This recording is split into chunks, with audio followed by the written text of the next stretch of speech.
This is the Balanced Growth Show with Dr. Travis Perry, helping successful business professionals like you achieve balance in their lives. Welcome to another episode of the Balanced Growth Show. I'm your host, Dr. Travis Perry. Today, we have an excellent guest with us in studio, Keith Richardson. Keith is the Chief Integration Officer and co-owner of More in Common. He's graduated from Purdue with a degree in psychology, somehow landed in tech for 15 plus years. We'll get to that story. Now it has all come together as he has been able to bridge all that he has learned in his career with his passion for the human experience and entrepreneurship. He is a father and husband first, which gives all the energy needed to be on a mission to bring out the compassion we all have within us for making a better world for his kids. Keith, welcome to the show. Thank you. Well said. I forgot I wrote it that way. That's good. Oh, that's good. It's easy to read when you have such, great content there. So thank you for making time to be on the Balanced Growth Show. Thanks for having me. For being part of this production. Why don't you just tell us, how did you get here? I mean, there's a degree in psychology, there's tech, and now entrepreneurship. Why don't you put the pieces together for us and the listenership and viewership here? Tell us a little bit about how you made it to where you are today with More in Common. Yeah, it's a long and turbulent story. I'll try to simplify it as much as possible. I think it starts too with, I've always had a desire to do my own thing. But I never had the example, the mentor. My family is very much in the get a job and, retire mindset. And I'm okay with that. That's fine. But that's what I grew up with. That's what I knew. I wanted to get into psychology because I love the human experience. I love the idea of helping people through their experience because it's complicated, it's messy, it's not easy, and there's a lot of stuff that gets in the way. But then the idea of researching just kind of steered me away from it. And I graduated and I had no idea what I was going to do because I had this path. I was going to get my PhD and then I decided not to. So then I didn't know what to do. And so I actually followed in the footsteps of my parents in a way, who were both in IT for a long time, had long, successful careers in IT. And I got into the sales side. I wanted to make money. I wanted the independent spirit that sales sells you when you're getting into the space. Yeah. And then, and I needed to do something. And so I ended up, after Purdue, I spent a little time in New York and then I moved to Chicago. And I worked my way through the pains of working for somebody else, like the emotional pain. You go through your first year honeymoon phase and you're excited, and there's always that pull of wanting to do your own thing. And then I landed a job at Microsoft. And I spent 10 and a half years there. And right at that beginning stage, I met my now wife. So there was a stabilization effect that was going on there. So it kind of took me away from wanting to do my own thing for a little while. And then the spirit burned again. And my business partner and I had an idea. And that was the podcast. That's how More in Common started, was on a podcast. And so we did that. We moonlit that for several years and figured, let's see what we could do with that. And, Microsoft gave us an opportunity within the organization to do some work that aligned to what we were doing. And that launched the whole consulting coaching back in 2019. So we continued to moonlight up until earlier this year, actually, where we've now gone full time. We were building it, balancing. You talk about balance, managing 2 full-time jobs. We both have, young children. So mine are 7 and 5. My business partners are 6 and 4.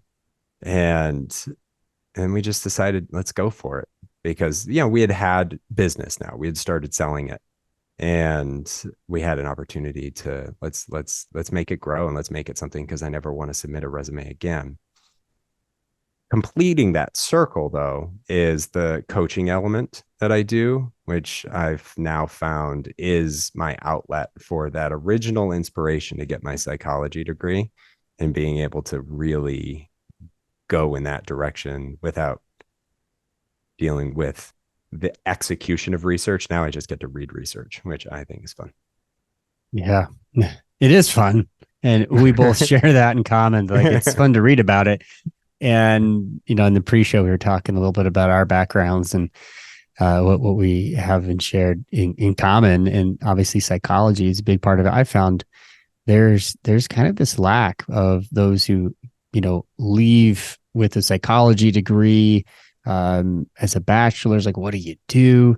I find a lot of people end up in marketing, advertising, sales, something where you really do have to understand humans. You have to understand what's going on in the psychology. It's not just numbers and cents. And, if you're an accountant, no offense to my accountants out there, like, you probably don't have to deal with a lot of human behavior as much, unless you're getting into the emotional side of money, which, there definitely is that. But, with your experience in psychology, how helpful that's been. So it's no surprise to me. Sure. It's no surprise to me that this is something that's, evolved, and you're an entrepreneur. I am at heart. And boy, it tests you. It tests you to really realize how at heart it really is. There are days where I wish I was 25 again and didn't have all the obligations and could, not be as stressed and just go for it. But we finally reached that point, and I'm happy with the journey that I took. That's for sure. I appreciate you sharing your story. Stress is kind of the name of the game. It really is the name of the game when it comes to balance. People think that that stress, on one hand is evil, but yet it sometimes drives us, right, as a driver to get things done. I take the approach of distress and eustress, which, is a psychological thing. If there's good stress, there's bad stress, and you try to minimize the bad and emphasize and enjoy the good, and move forward. So, with someone like you, who's a young father, your husband, you're trying to build this business. Why is it important to continually make these highest priorities, time in your life? Keep that balance. Why is it important for you to keep balance while you're growing and scaling your business? Think about this question a lot, and I think about it especially over the last couple of weeks in preparation for this conversation. Have you ever heard of the deathbed test? Yeah. And I'll say it for anybody who's not familiar with it. It's been done and replicated many times with people approaching their deathbed, like acutely, not years from now, but acutely.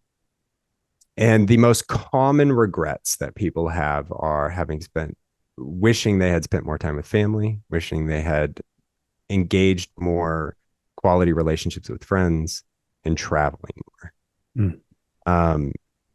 There's something I've always been good at, is learning from other people and trying not to replicate other people's regrets. So I think about my deathbed test a lot. And the question will always be, in this moment, what will I regret not doing? And that balance becomes so important, because it will always lean back to my family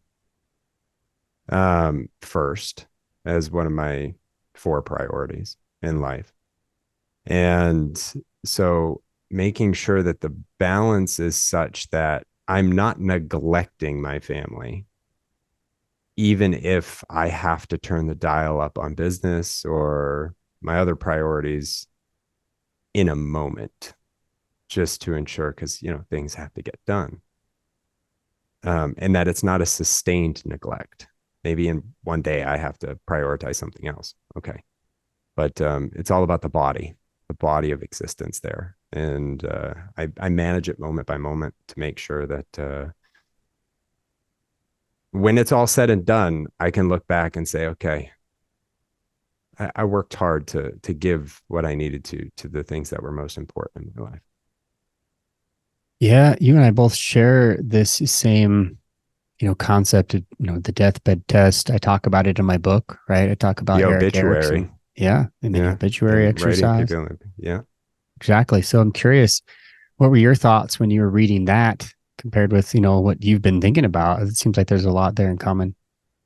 Yeah, I really want to do the exercise again. It's funny. I actually had to do this exercise in college Yeah. as a matter of in one of my classes, and I can't remember what class it was. And it was miserable. It was awful for a 19. I think I was a freshman or a sophomore.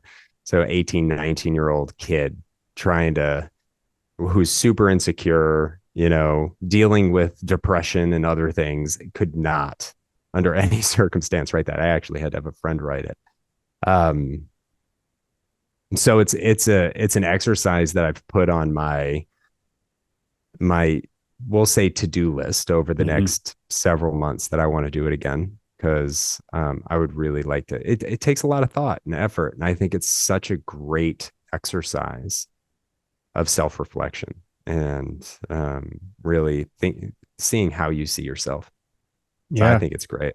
Yeah. It's interesting how you mentioned that to 19-year-old kid, because I was teaching human development and psychology, and I was having my students write their own mini obituary, just kind of go through this process. And yeah, this must be tough for them. They really are all alone. Most of them aren't married. They don't have children. They're not thinking about this, but it probably was a really eye-opening experience for them too. Like, whoa, maybe I'm not thinking about things in the way long-term that I should be.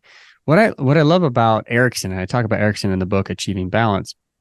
Erickson, says that we go through various stages in our life. And at the last stage, it really is kind of looking back on what we've done. And it may not be right at our deathbed, as you brought that up, but, it could be just in that phase of life, like, whoa, over time, they've thought about it. But I think, as you mentioned, the exercise is helpful because it puts your mind in that state of being where you're imagining yourself.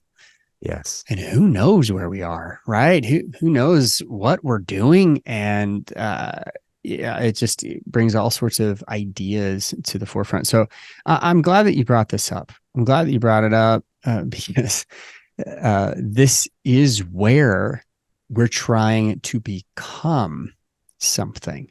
We yearn for that end of life experience where we can say, I've become the person that I needed to become, that God wants me to become, that my family was hoping I'd become, that my friends were grateful that I became, because they all love you. All those people love you. They do, regardless. But they also have faith in you that you will be even better than you are. So I appreciate bringing that up and how important it is. We have children, young children, and I asked my daughter the other day, I said, no, she asked me. She's like, Dad, what do you actually do at work? And she's 7. I'm like, oh, you're a smart kid. You're a smart kid. I'm like, well, I said, I train dads how to have better balance in their life. She's like, oh, so, they can have more balance like you do. I was like, oh, thank goodness. That's the litmus test awesome. now. That's it. That's the test now, is like, does our family get it? Or are we just giving lip service? Are we doing it now? Are we putting in the reps now so that they can say, yeah, you were there? So I appreciate bringing this up, brother. That's awesome. No, that's a great story. I love that. Yeah. As an entrepreneur, though, for you, what have you been doing? You talked to us about your moonlighting experience. You kind of converted over starting this business. And I know it's hard. I was moonlighting while I was teaching classes at a university and trying to grow this and through my PhD program. But for you, what has been working for your company to grow and scale your coaching, your consulting, and your services? Yeah, it's been a lot of leveraging the 18 plus professional years that we have. Um, Over that time, we've gotten to know and meet a lot of people and leverage a lot of people. And it is just the two of us right now, my business partner and I, continuing to build and grow. And then you go full time, and there has to be just a different level of intention around that. So, what has worked for us is leveraging the relationships that we've built over time. The old adage, don't burn bridges. Hmm. Eventually, you'll have to walk across it. And, I've always kept that in the back of my mind. Oh, certainly haven't been perfect. But that has been working. Now, what we're continuing to do is work on a more scaled marketing and advertising approach. This is the nature of not having the entrepreneurial experience over my career. And this is skill sets that we need to learn. Eventually, resources that we'll need to invest in that are just better at it than we are, to get that marketing engine drive passive attention. I'm not going to say that's working for us right now, but that is something that we are building to work for us. So it's not just on our network, because our network is still only an isolated amount of individuals. Yeah. It sounds like a lot of organic, referral based, um, you know, service driven approach Yep, to building. absolutely. And so many people, they want the silver bullet. They want, hey, what are the big dogs doing? Like what? Well, the big dogs, the influencers, everyone out there who are already here up at the top, they've gone through these other stages. And Yeah, they may be even perpetuating like, hey, if you just do this, yeah, if you just did that after you did step 1, step 2, step 3, step 4, that's right. true. So I think sometimes marketing, you have to really kind of sift through and have some experience trying it out, to see what actually works. But I've always found that you're exactly right. It's those relationships, those connections, and the organic growth that can absolutely happen until you can take some of that investment to the business, return it back, and now start automating things. Now start creating systems that can run on their own, so that you have more time leverage. So I think that's awesome that you guys are working it that way. But along the I'm, way, oh no, go ahead, yeah. chime Oh, in, I was chime in. just going to say, I'm so happy to hear you say what you just said, though. Like, there was a time where Rodney, my business partner, I'll name him now rather than just referring to him as That's good. Third as person. an entity. Rodney and I started this video series. It's called the Dad Chronicles. So we did like 170 episodes. It was like a 5-minute video every day. And the whole purpose of it was to chronicle this journey. Because what we know, having that we're in it, is that anytime you get to a place, and we could talk about the psychology of all this, but we don't need to in this moment. But anytime we get to a place, it's not that we forget where we came from because we want to. It's just that we only have so much processing power. So we remember certain things, and we forget a lot of other things. And so when we get to that place, it's this place of realization, and it's like, this is all you need to do. And at the end of the day, like, there are so many steps in that process of hardship, of pain, of struggle, of perseverance, of resilience. And then you get there, and it's like, boom. And then it's the next phase and the next phase. I just love that, because I think about it all the time. Love that you mentioned it and said it the way you did. Like, we can learn from others and skip maybe a step, but boss once told me, don't skip steps. And Yeah. it has been instrumental in my life. Well, touche. I mean, the realization is that this hit me hard when I was trying to jump steps. and following influencers and following marketers that are 2-3 steps ahead of me, and trying to use the systems and tools and things that they're saying to do. And I put in all the energy and effort and money into doing those things to find out this isn't working right now. Yeah. Yeah, there's a reason you didn't put in the reps from before. I mean, we can throw this into any sport training, weightlifting, whatever. Yes. Like, you're not going to do, 4 plates right now when you can't even squat properly. You're going to blow your knees out. You're going to fall on the floor. Like, you're going to kill your back. You're going to injure your neck. Like, so I feel like the entrepreneurship journey a lot of times is, are we ready for the next step? What is the next step? Like, identifying, well, what are the steps? And then not shortcutting that so that we can make it there. And then sifting through all the junk that's on our social media, and not be jumping out after, shiny object syndrome when we think, oh, that's the one thing. Oh, that's the one thing. So it's just because it's forefront of my mind while we're dealing with so many issues like COVID. We think COVID was a problem. Most people that I know that just had any business sense about them turned COVID into an amazing time. I honestly think it's after COVID. The rates have, interest rates have, doubled, more than doubled. Prices and, inflation have just flared. Like, we're at a hyperinflation almost situation. We've got looming war. We have, instability in the markets. Like, there's just all sorts of things out there that are plaguing business right now. That, quite honestly, for me, I've seen that to be, for a lot of business owners, more challenging this probably past year than 2020 was. Does that make sense? Yeah, it does. Totally makes sense. Yeah. So we're talking about struggles, and it's not therapy, but I think it's therapeutic. Like, 99% of my conversations seem to turn into therapy. I don't know why. Dang it, you and I both. Like, that's it right there.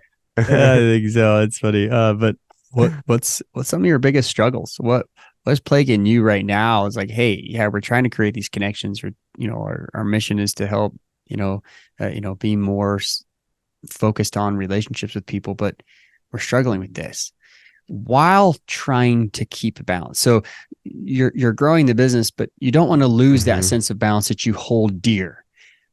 Is I find there are typically 3 types of people. One, the business owner who I don't want to grow because they have a scarcity mindset. It's going to ruin somehow their process, their system, their quality, their relationship, yada, yada.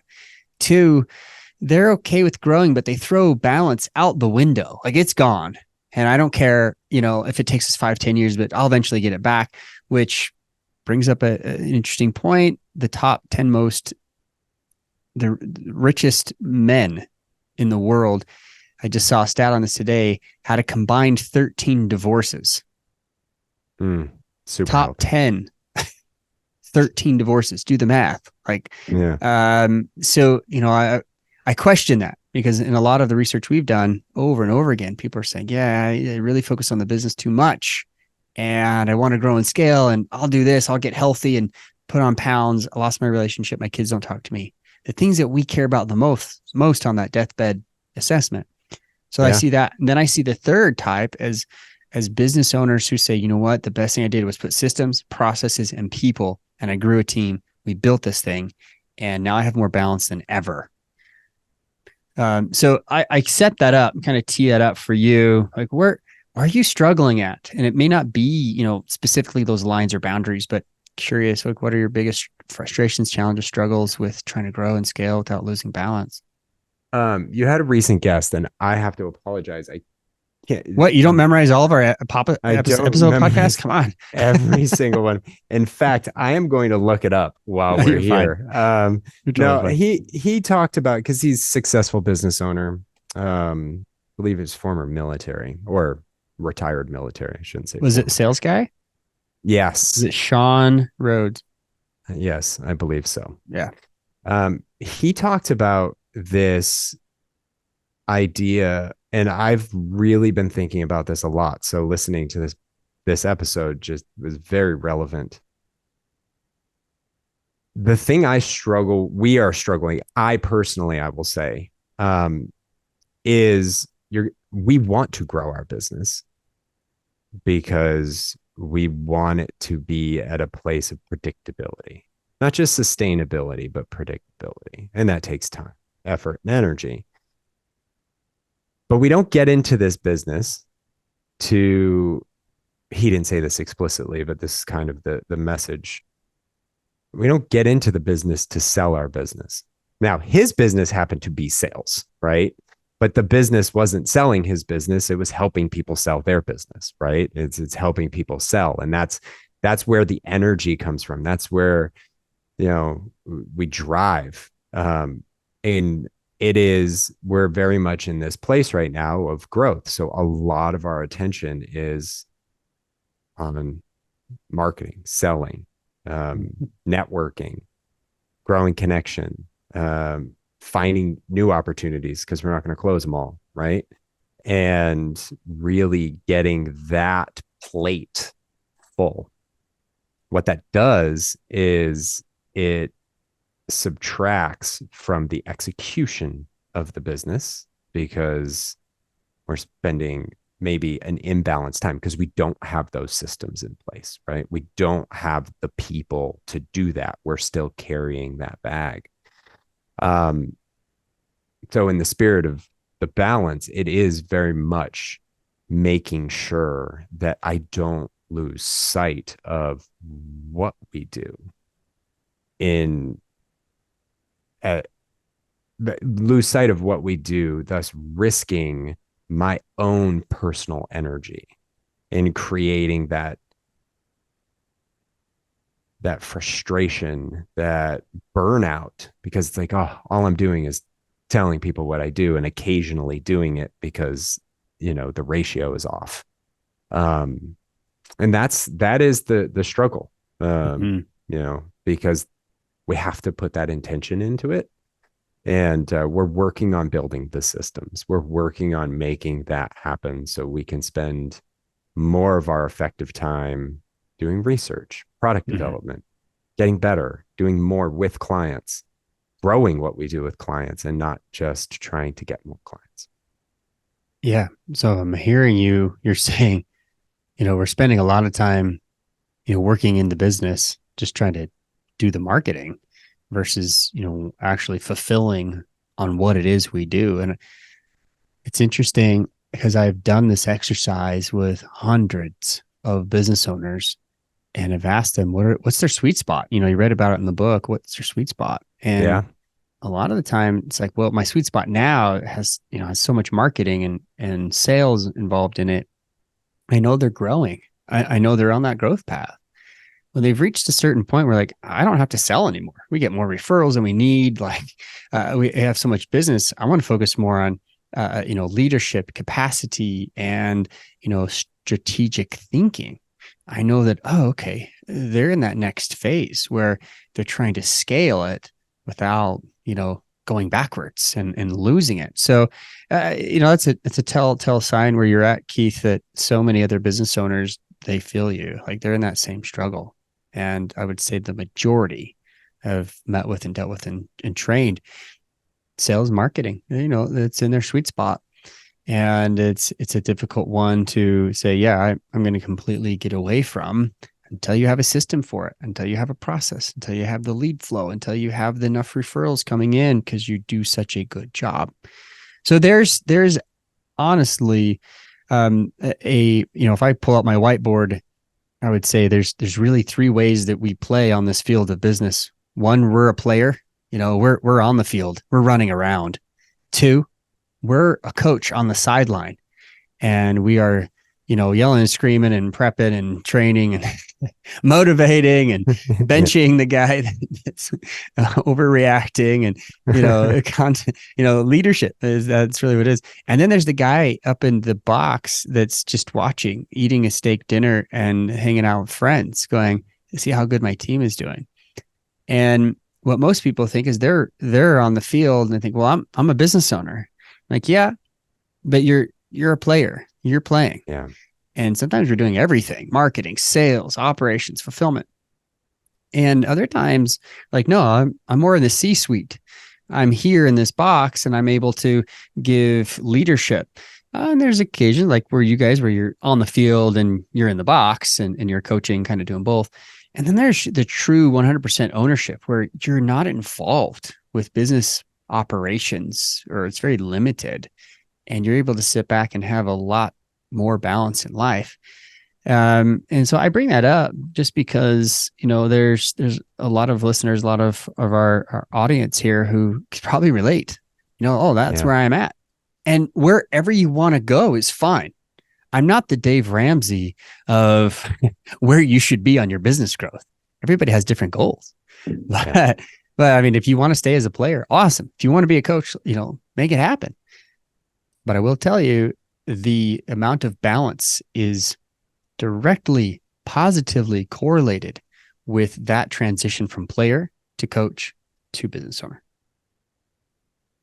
And it makes a lot of sense. And I know that's part of the vision, right? I think a lot of us have, as we go on this journey. It's like, that's where I want to be, right? Yeah. Where I'm golfing on Friday to do business, but I'm also golfing on Monday, Tuesday, and Wednesday to do business, right? Right. Every day. Right. Yeah. So, and you asked in the original question about the balance associated with the challenges. And, the more, because we are players right now, and I don't know the answer. I wouldn't be able to answer that question. I know I like being a player and I like being a coach. I don't know where I'll be in 10 years, if I still want to be a player or a coach, or if I want that owner space. But to your point about that linear relationship, it takes such intention. And this is what I love about your book and I wish I had your book 15 years ago, right? Because I've had to go through a lot of trial and error to work through a lot of this stuff. But it takes such intention to say, this is now. And if I have to bleed in, that's okay. But I have to be really intentional about the overlap across my priorities. And it can't just be by accident, and it can't be spontaneous. It's got to be very intentional. And I try very, very hard to be intentional about it. Am I perfect? I imagine you would say you're not perfect. Right? Absolutely not. Balance is a daily struggle, weekly struggle, monthly struggle, yearly struggle. Yeah, absolutely not. But appreciate bringing that up, because thanks for the plug for the book. Yeah, you can get the book, achievingbalancebook.com. Definitely pick up a copy. We'll even ship it out to you for, we'll send it to you just for the cost of shipping, essentially. But, the reality there is that, if back to our original first kind of thought process around Erickson and the deathbed, Covey type of thought process, we, at the end of the day, you're going to get what you put in. Like you get back. It's the law of the harvest, the law of attraction, whatever you want to call it. What you put out is what you're going to get back, and what you sow is what you reap. So to that point, if all you care about is money, money, money, money, money for the sake of money, you'll get it. If you truly want a balance and you want to provide for your family, and you want to have good health, and you want to have good spirituality, this is what most dads tell me when they're running their businesses. The business is not the end all. It's a tool, and I want to help my clients, but it's because I want to spend time with my family. I want great health. I don't want to be, shackled to the corporate America. Like there's all these things that come. It's time freedom, and then they get sucked into that workaholic trap, and it's a slippery slide down if they're not careful. So, yeah, man, I wish I had this book 15 years ago. But it's part of the journey, and that's it, right? It's just we learn, we grow. And I know that if, my spouse, and I'd say the same thing probably about your spouse, helped you keep that balance. It's a big part of it. What advice, if you could leave with business owners, what advice would you give them along this journey of entrepreneurship? The thing I've had to learn in multiple different ways over a long period of time that is as simple and as hard as it sounds, and you talk about it in the book, is knowing your priorities. Don't have too many, because then they're not priorities, right? I have 4.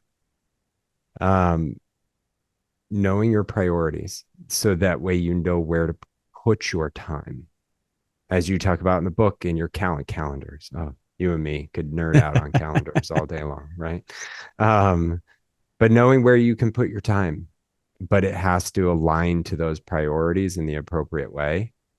And I will also add, because a therapist that I have, when I was struggling with managing my balance, she said, you have your 4 priorities, and sometimes they're like light switches, dimmer switches. Mm-hmm. Sometimes you have to turn one up while you turn the other one down. Don't leave the other one down, but you just got to manage your dimmer switches appropriately, so that balance, as you talk about, isn't having all things all at the same time all the time. It's about giving as much as you can give to your priorities in life. And if you don't have those priorities, you're running ad hoc and you're all over the place. So, well said. Well said. Yeah, I like the idea of the dimmer switches, and just thinking of downstairs, where we've got our theater room. It's like, that's not the emphasis right now. Let's dim that sucker down. Like, we don't need the lights flashing on the fireplace when we're trying to watch the movie above it. So I like that. That's really cool. That's one I have not heard in the hundreds of interviews that we've done. Thanks, Dr. Katie. Yeah, thanks, Dr. K. Well, it's been a pleasure, Keith. It really has. Yeah. So easy to talk to you. So easy to listen to your story. You're a good guy, trying to do the right things, try to grow your business, your business partner, your family at home. How can people who are interested in what you're about, in what you're doing, how can they connect more with you? What's the best way to get in touch? Yeah, I think the best way to get in touch is over LinkedIn. So, I would start with our business page. It's at More in Common ENT, like More in Common Enterprises, More in Common ENT. And that is also our website, moreincommonent.com. Our contact information is there. Obviously, my personal LinkedIn, you can route through there. And, those are, the best ways to connect with us. Love it. Connection guy telling you to connect on LinkedIn. It seems the world very appropriate. In, it is the world we live in. It's exactly what's happening. So what a great thing. Please do connect with Keith. We'll have the link down below in the show notes. What a pleasure again to be here with you. And we really appreciate having you on the Balanced Growth Show.